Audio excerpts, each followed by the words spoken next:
Hello there guys and welcome back to another daily update by Ready Steady Crypto. So it's been a fantastic night throughout the markets. We've had some positive impact off the Fed. They've actually just announced that they're going to raise interest rates by 0.5%. This is essentially pretty good overall. They are trying to combat inflation pretty hard. All the stock markets, all the crypto markets pumped yesterday because of this hawkish news. I'm going to show you where Bitcoin lies, where altcoins lie at the moment. I'm going to show you what I'm thinking where the markets could head over the course of this weekend and ultimately the bullish outlook ahead. Now, if you do like the content, please subscribe. Do get inside the Discord. We do have free and paid memberships. If you are a free member and you like the content, here's what you can actually get inside of the free Discord. Here's what you can actually get inside of the paid Discord. We're offering advanced learning ebooks, advanced trading books.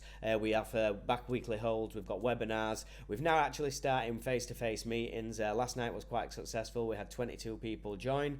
This is something separate to the Discord, but we will be involving it somehow into this Discord in the near future, so keep your eyes peeled for that. If you are relatively new to the Discord and you still don't understand what's involved and you want a bit more of a deeper explanation, then watch this video here. You can access this video inside the verified chat. Watch the video, give it a thumbs up, and then away you go, guys. That tells you everything you need to know on what it is that you get for free and what's inside the pay group.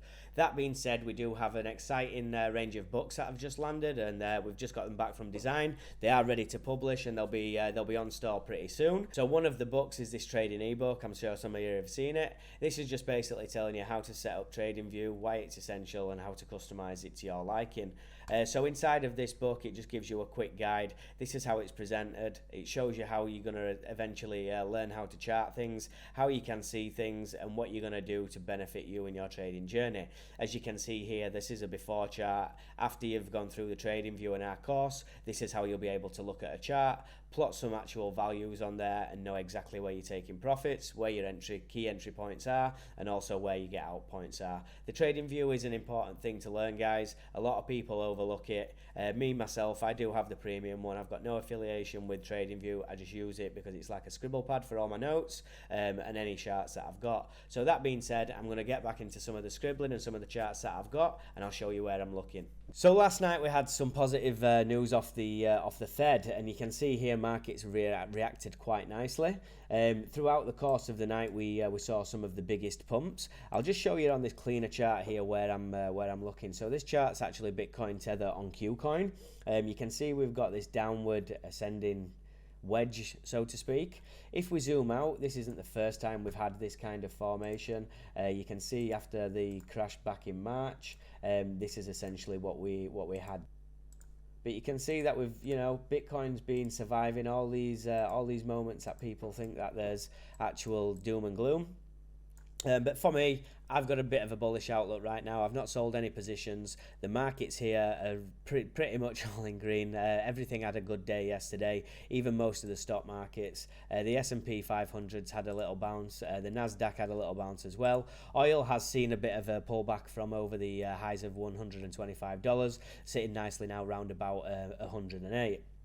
This looks like it could consolidate a little bit, but what I want to bring to your attention straight away before anything else is the DXY. So after we had some hawkish news last night, meaning that there was some good sentiment in there, interest rates have been risen by 0.5%.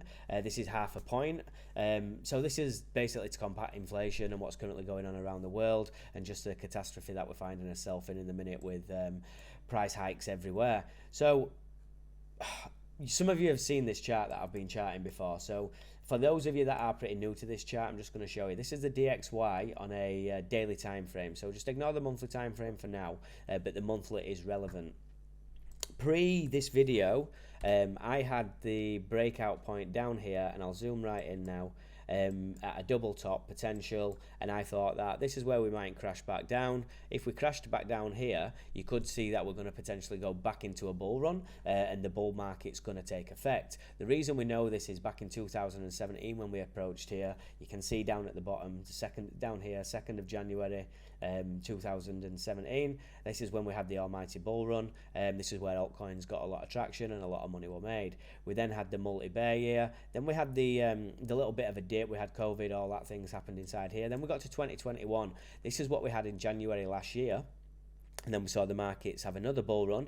This will be the March, April, May catastrophe that we saw. And then we had obviously a bit more of a bull run towards May, and then a big sell-off towards the end of the year.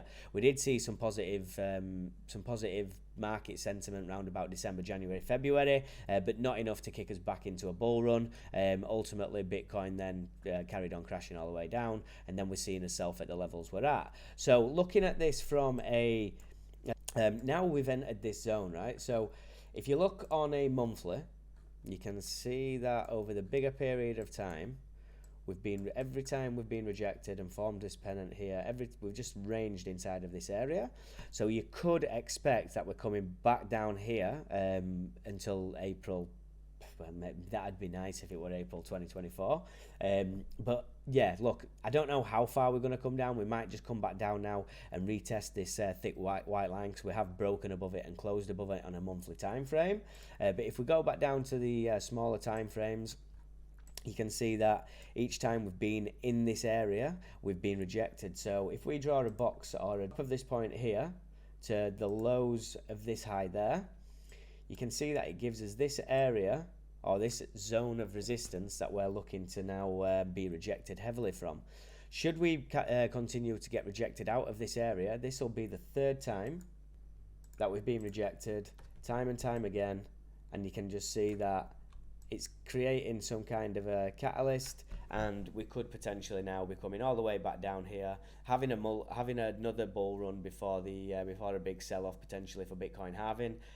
But look, I don't see a massive bear market anymore with Bitcoin. I strongly believe that if it was going to happen, it would have happened already. I could be wrong. That's not financial advice, but we'll just say that out there. So if we go to a clearer chart here on the Qcoin chart, we are toying now at this level of resistance on this downward trend line.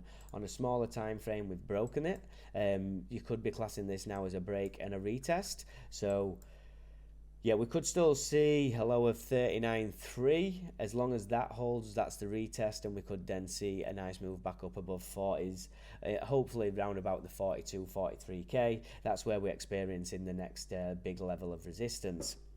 Other than that, on a daily time frame, we do potentially have a bit of resistance here underneath these in this area. So do be quite mindful of that. Nothing's for certain. Just because we've had some good news, that's fundamental. That's going to drive the markets. People could now disregard that after the little pump, and sentiment could carry on the way it is. So don't write anything out. I just want to bring to your Hex as well. So this got mentioned to me about a week ago. I didn't actually get into Hex, but it's up like over 84% in this short period of time. Things that I'm actually looking at and things I'm in, Opulus. So Opulus has broken out of where it's kind of looking to be. You can see on the MACD we've now got a bullish bit of a bullish tick and a bullish bit of sentiment kicking off on the daily. The 4 hours still looking very good, and then the 1 hour sets to carry on as it is. But guys, the markets are looking good. ETH, let's have a look at ETH. So yeah, I didn't even realize we'd come back down as low as 2.7, but back up towards $3,000 on ETH, so the markets are looking good. That being said, I'm going to be back inside the Discord with some more live updates today. Please do join the Discord at 7 o'clock in an evening. That's Australian Eastern Standard Time. There's going to be quite a few of us inside the chat, and we'll be talking crypto. If that's not for you and you just want to know some free stuff, jump inside the free chat room and engage in there. We've got a lot of sections, guys, and a lot of information and education out there spread about, so be sure to check out all the categories and let us know what your thoughts are. I'll be back tomorrow with another update, guys, so happy trading, have a great day, and hopefully the markets are even more positive and we've got a bigger smile on his face tomorrow. Ciao for now.